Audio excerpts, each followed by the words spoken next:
Okay, तो आज हमने शाम को डिसाइड किया था कि आज हम बनाएंगे भगवान जी के कपड़े, और वो भी यूट्यूब में वीडियो देखकर। ठीक है, तो हमने यहाँ पे एक कपड़ा लिया था वाइट कलर का, जो कलर था जिस पे बहुत सारे टेडी बियर बने हुए थे, क्योंकि भगवान जी के कपड़े जो बाहर मिलते हैं ना, वो बहुत ज़्यादा उनमें लेस वगैरह होती है, तो शायद वो बहुत जल्दी ख़राब हो जाते हैं, और वो मम्मी का कहना था कि वो भगवान जी को चुभते होंगे। तो हम ये प्लेन कॉटन का कपड़ा लाए थे कलर्ड, और इससे हम बनाने वाले हैं। तो यहाँ पे मम्मी मुझे सिखा रही थी कि ऐसे काटो, ऐसे करो, बट वो खुद सिल रही थी और वो मुझे बता रही थी धागा देखो मशीन में कैसे कैसे पड़ा है, ऐसे ऐसे इसको डालना है।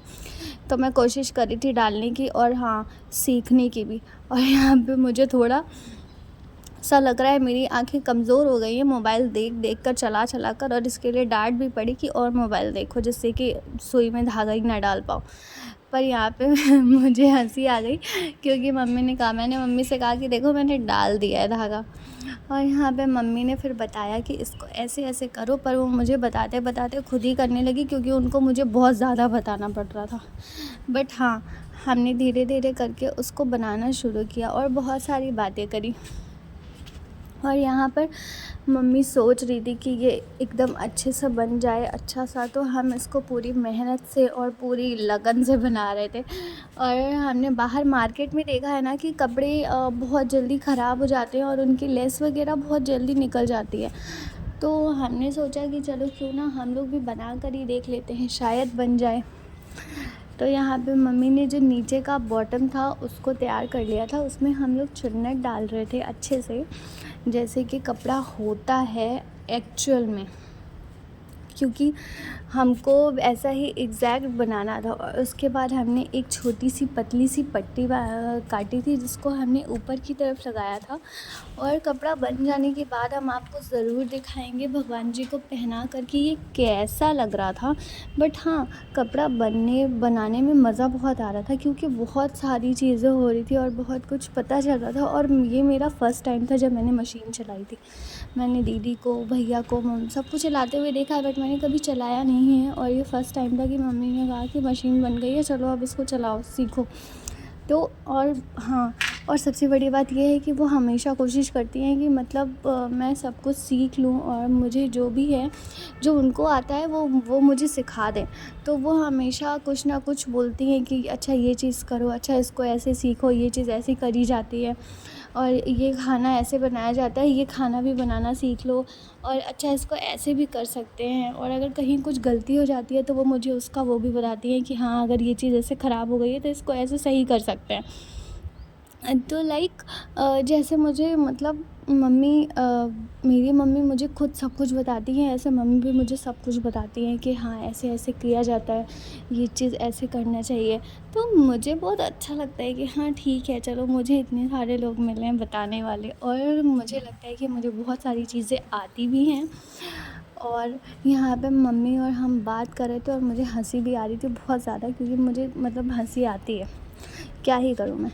और यहाँ पे हम अपना खटखट सिलाई कर रहे थे, और फिर यहाँ पे हो गई थी हमारी नीचे की बॉटम तैयार, और मम्मी ऊपर की तरफ का बनाने के लिए तैयारी कर रही थी, जिसको मतलब 2 फोल्ड्स में हमने पतले पतले फ़ोल्ड करके सिलाई कर ली थी, क्योंकि वो ऊपर का हिस्सा जो होता है वो बहुत पतला सा होता है हाथ के पास वाला। और यहाँ पे इसको मम्मी ने वी शेप देने के बाद सिलाई करी थी, और वी शेप देकर मैं उसको देख रही थी बांध के कि ये सही तो बना है ना। बट हाँ, ये बहुत ज़्यादा अच्छा बना था। फिर मैं मम्मी को बता रही थी कि इसको ऐसे ऐसे सिलना है, फिर वो सिलाई कर रही थी। और यहाँ पे सिलाई करते मैंने सोचा चलो भगवान जी के लिए छोटी सी चादर भी काट लेते हैं, इसको भी अभी ही सिल लेंगे। फिर मैंने इसको काटने के बाद मम्मी ने बताया कि अच्छा, काटते ऐसे हैं, चारों तरफ से कपड़े को बराबर करके अच्छे से नाप कर काटना चाहिए, ऐसे नहीं काटते हैं। फिर हमने इसको बराबर करने के बाद अच्छे से काटने के बाद ये भाभी हैं जो हम दोनों को परेशान कर रही थी एक एक चीज़ के लिए। और यहाँ पे कपड़ा सिलते थोड़ी देर बाद क्या पता चलता है कि अरे, ये मशीन में तो धागा ही नहीं है। फिर हम लोग बहुत तेज़ी से हंसने लगे, क्योंकि मम्मी 2-3 बार सिलाई चला चुकी थी, बट वो सिल ही नहीं रहा था, क्योंकि बाद में पता चला कि अरे यार, इसमें तो धागा ही नहीं है। फिर यहाँ पे मम्मी ने सोचा चलो अच्छा, नीचे धागा देखते हैं क्योंकि नीचे भी एक क्या बॉबिन या कुछ होता है, उसमें भी धागा होता है, तो शायद उसमें से धागा चला गया था। तो फिर मम्मी ने उसको खोला और कोशिश करी। मम्मी देख रही थी और यहाँ भाभी थी जो मम्मी को गुदगुदी लगा रही थी, और मम्मी बहुत ज़्यादा हंस रही थी और हमको इतनी तेज़ हंसी आई, मैंने सोचा। और वो बार बार परेशान करी थी मम्मी को, मतलब बहुत ज़्यादा परेशान करी थी।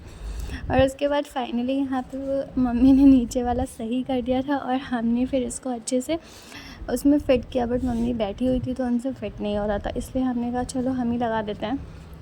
और यहाँ पे हमने इसको अच्छे से लगा दिया। और उसके बाद मुझे बाहर से आवाज़ आई कि चलो चलो भंडारा है। और फिर यार भंडारे की पूड़ी ना लूँ मैं, ऐसा नहीं हो सकता है, मतलब वो तो मस्त है।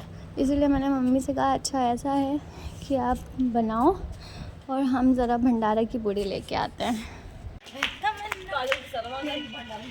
अभी हम लेके आए थे तक से। आज खाना नहीं बनेगा, आज भंडारा में बनाओ।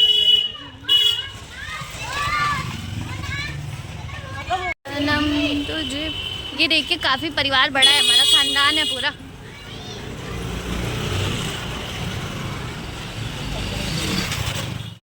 और ये वो जगह थी जहाँ पे भंडारा हो रहा था, तो हम अपना प्रसाद लेकर घर आ गए थे। और अगर आपको वीडियो अच्छा लगा हो तो वीडियो को शेयर करिएगा और कमेंट करिएगा और चैनल को सब्सक्राइब करिएगा और वीडियो को बहुत सारा प्यार दीजिएगा, मतलब बहुत सारा वाला प्यार दीजिएगा। Thank you.